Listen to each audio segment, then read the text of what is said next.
Hi mga kawinwin, good morning! Ngayong araw, pang-apat na anibersaryo ng aking kuya sa pagkawala niya, kaya dadalawin ko siya saglit. Sa araw na to, ito yung araw na maraming sana pero isang alaala na lang at hindi na maibabalik pa. Tanging sa alaala na lang nakasalalay ang lahat at sabay sa mga pangyayari sa araw-araw na tanging isip at puso na lang ng bawat isa sa amin ngayon na naiwan na doon na lang pwede silang isama. At isa din ito sa mga inspirasyon ko sa mga panahong lunod ka pero di mo na mamalayan may mga anghel kang tanging gumagabay sa iyo sa araw-araw. Punong-puno at walang katapusang aral, pagmamahal, sakripisyo at masasayang alaala. Hindi ako naniniwala na pag mawalan ka ng mahal sa buhay, ibig sabihin huli na ang lahat.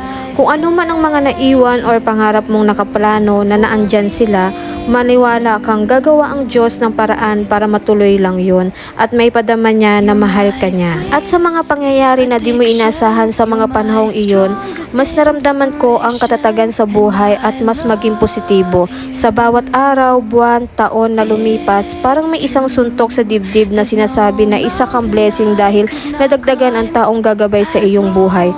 Para sa kuya ko, walang hanggang pagmamahal at alaala na masaya at salamat sa mga alaalang na lagi mong sinasabi na maganda ako kaysa sa kanila. Addiction, you're my strongest inspiration, and I love you.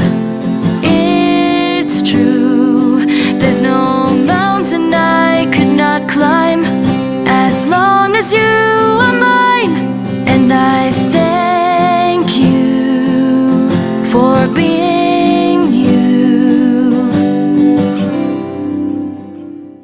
Addiction, you're my strongest inspiration, and I love you.